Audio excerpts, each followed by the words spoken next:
Sveiki, skatītāji! Šodien pie mums ciemos ir Agnese Boža. Sāksim ar to, kā tu nonāci pie tā, ko tu dari tagad, kad, nezinu, jaunībā ir dažādas izvēles, bet tāds agresīvs sporta veids. Es neuzskatu, ka tas ir agresīvs sporta veids, priekš mums tas nav agresīvs. Kā es pie tā nonācu, pavisam nejauši. Pavisam nejauši man ietikās, un es atradu sevi. Kāda bija tavu radinieku, es nezinu, draugu reakcija, kad tu nodarbojies ar to? Teiksim tā, un manai ģimenei tas nepatika, bet, pat cik es to izvēlējos jau pieaugušā vecumā, 20 gadu vecumā, tad, īpaši tas viedoklis, laikam, man vairs nebija svarīgs, bet, protams, nākās dzīvē izvēlēties starp ģimeni un sportu, ja izvēlēju šo, es izvēlējos otru. Un tagad tās attiecības, par cik tu jau diezgan tālu tikus, tad tās attiecības neuzlabojās, vai tas spriedums par to, ka viennozīmīgi, ka boks ir slikts un viss? Par cik tas tagad ir mans dzīvesveids un arī galvenā nodarbošanās dzīvē, tagad to vairs par sliktu neuzskatu. Un pieņemsim no sabiedrības, tu jūti kaut kādu, es nezinu, kad varbūt ir tas priekšstats, kad vīrieši ir tikai boksā un ko tur sievietes meklē? Nejūt, ne. Es ar savu vietu atradusi un nostabilizējusies ļoti labi tur jūtu.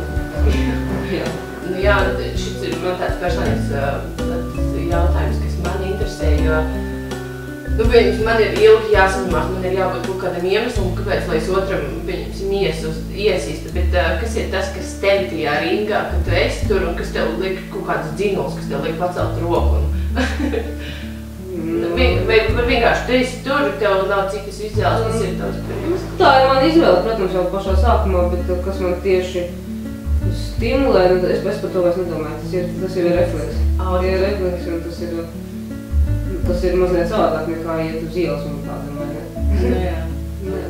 Kādēļ šķiet, vai boks norūda raksturu un tādu izturību? Disciplīna. Cilvēku iekšē disciplīna viennozīmīgi. Raksturs kāds ir tāds ir pat. Es domāju, ka tie, kuriem ir problēmas ar raksturu, neatrodās.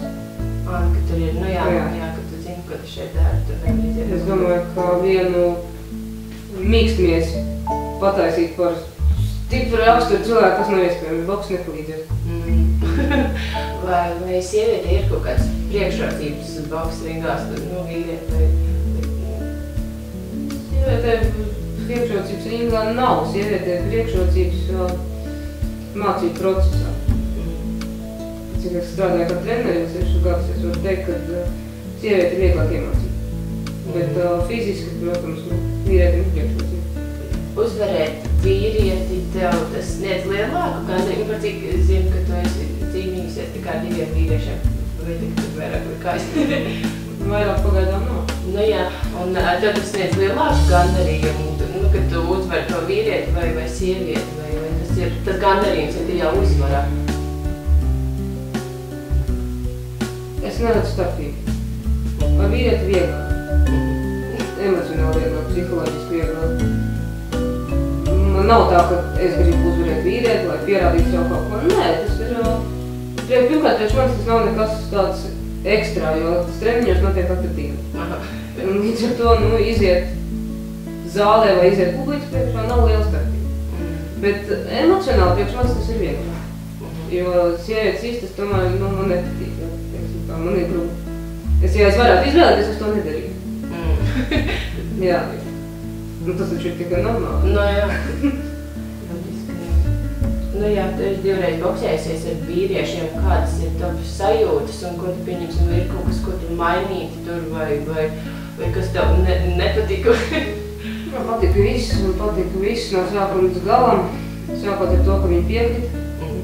Jo, ļoti daudz nepiekrist.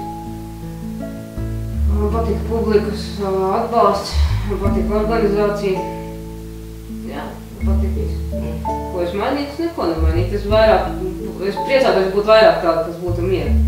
Tik traki ir, ka neviens nepiesakāt? Nē, tiešām nepiesakāt. Jā, bet it kā, ja nostāt vienkārši tā faktu priekšā, ka tā ir cīņa, neraugoties, kāds tur ir dzimums, kāpēc gan nē, es vienkārši, rādu savas prasmes īstenībā, neatkarīgi no tā, vai es esmu sieviete vai vīrietis.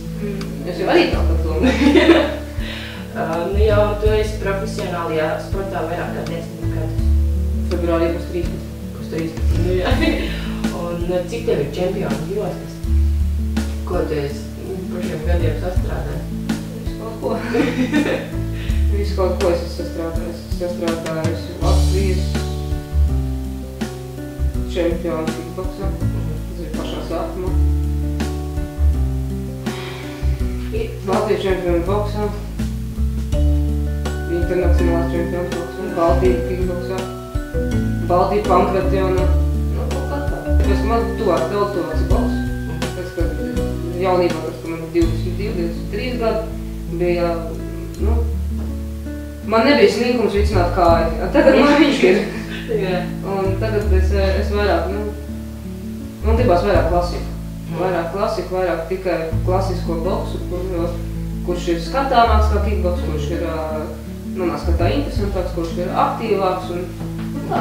Ko tu domā darīt pēc savas profesionālās karjeras beigām? Nezinu, kļūt par mājasēmnieci vai jautrināt puķis vai kļūt par treneri, kā tu saki, tev ļoti daudz laika par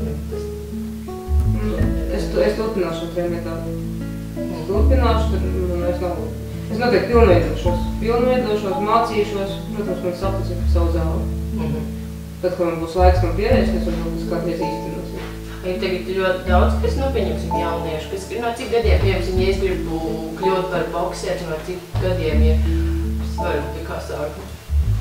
Es nedomāju, ka boks ir jauniešu sports, es nedomāju, ka tas ir priekš bērniem.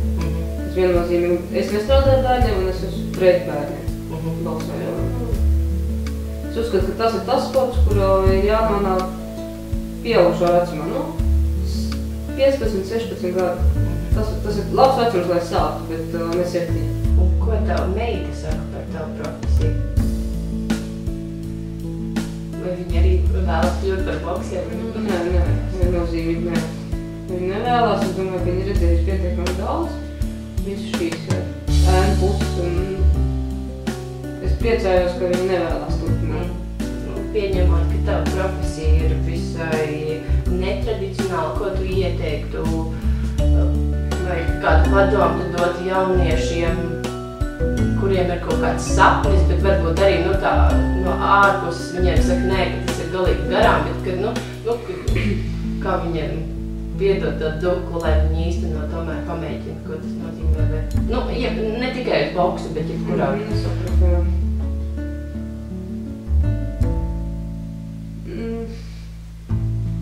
Ko es varu ieteikt? Es domāju, ka cilvēkam jāpamēģina no visa pa druskai, kamēr viņš sev atrod. Tāpēc visu, ko gribās, visu vajag pamēģināt, un sev noteikti atradīs. Vienalga, vai tas patīk mammai, vai tas nepatīk viņai, vai tas patīk draugiem, vai varbūt cilvēki rāda ar pirkstu un saka, ka tas nav pareizi, vienalga jāmēģina. Bet tu pieņemsim izskatu, ka tu gājies to, kāds kaut ko tur teikt vai neteikt, vai tas vairāk no ģimenes. Tā nepietrūk no ģimenes arī tas, tieši tas atbalsts, jo ģimene jau mums tomēr ir tas viens no pamatiem, kas mūs balsta. Man nebija vajadzīgs atbalsts ne no viena, tāpēc, ka man pietika bija pašpietiekami. Jā, tā, vai es jūtu, ka kādam tas nepatīk no malas? Jā, jūtu. Jo tad, kad es sāku to nodarboties, tad bija 13 gadus atpakaļ, un tajā laikā patiesībā, ja tagad kaut kur pamazām parādās tas sieviešu, sports, jā, tad nebija. Pirms tā tevi.